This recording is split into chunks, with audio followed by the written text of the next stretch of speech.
তোমার মা কি ইদানিং খুব রেগে যাচ্ছে? ছোট ছোট কথায় খুব রাগ করছে, খুব হট টেম্পার হয়ে গেছে? শাশুড়ি মাও কি খুব খিটখিট করছেন?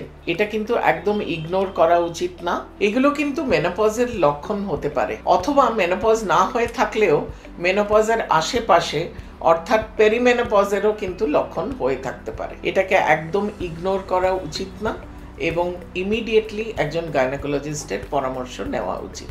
আগেকার দিনে মহিলাদের লাইফ এক্সপেক্টেন্সি খুব বেশি ছিল না, কিন্তু ইদানিং নানা রকম মেডিকেল উন্নতির জন্যে দেখা গেছে যে মেয়েদেরও লাইফ এক্সপেক্টেন্সি কিন্তু অনেক বেড়ে গেছে। ইন্ডিয়াতে সেটা বেড়ে প্রায় ৭৪ বছর হয়েছে।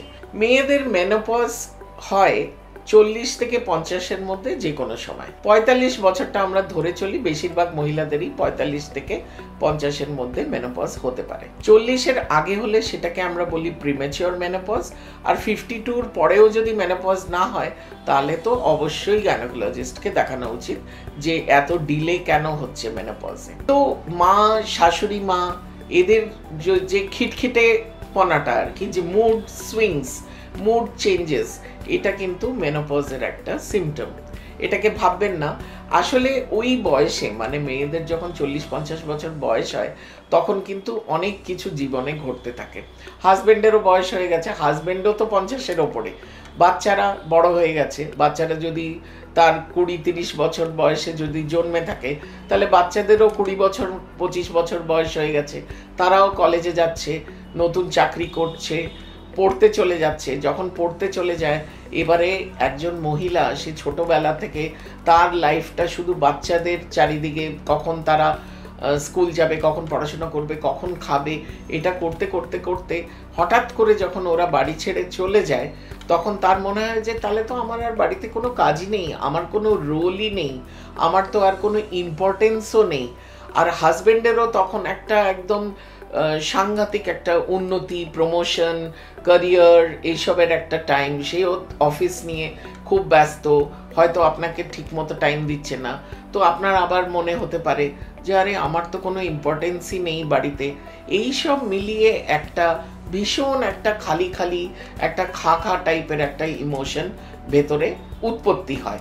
এটাকে আমরা ইংলিশে বলে থাকি এমটি নেস্ট সিনড্রোম।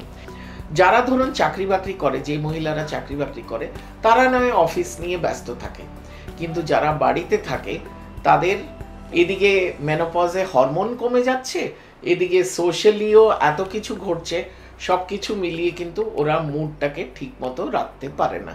এইসব মিলিয়ে একটা কঠিন ইমোশনাল একটা পরিস্থিতি তৈরি হয়।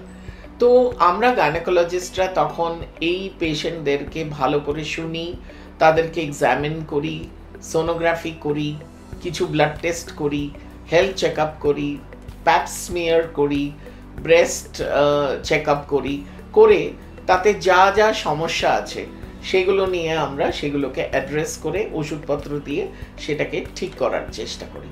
আর এই যে ইমোশনাল ব্যাপারটা, এটাতে অনেক সময় সাইকোলজিক্যাল কাউন্সেলিংয়ের একটা বিরাট রোল আছে। তাদেরকে আমরা কাউন্সেলিং অফার করি, কাউন্সেলররা তাদেরকে বোঝায় কিভাবে এটার সাথে কোপ করতে হবে, এবং অনেক ক্ষেত্রে দেখা গেছে যে তাদের কিছু ওষুধেরও প্রয়োজন হয়। সেই ওষুধগুলো হরমোনালও হতে পারে, আবার অনেক সময় নন হরমোনাল, যেমন একটু ইভিনিং প্রিমরোজ অয়েল, এটা দিলে পরে, এটা খেলে এই ধরনের হরমোনাল যে উথাল পাথাল যেটা শরীরের মধ্যে চলে পিরিয়ড বন্ধ হওয়ার আগে পরে সময়, তাহলে এইগুলোকে অনেকটা ইজ অফ, অর্থাৎ অনেকটা ফ্ল্যাট করা পসিবল হয়। তো অনেক ক্ষেত্রে হরমোন রিপ্লেসমেন্ট থেরাপিও করতে হতে পারে। মেনোপজ নিয়ে ভয় পেয়ে কোনো লাভ নেই, কারণ ৫০ বছরে যদি মেনোপজ হয় আর আয়ু যদি ৭৫ বছরের হয় তাহলে কিন্তু আরও ২৫-৩০ বছর মেনোপজ অবস্থাতেই কাটাতে হবে। সুতরাং মেনোপজকে একদম ভয় পাবেন না, face it, it is a challenge which can be overcome. Doctor দেখান, সঠিক পরামর্শ নিন, লাইফস্টাইল মডিফিকেশন করুন।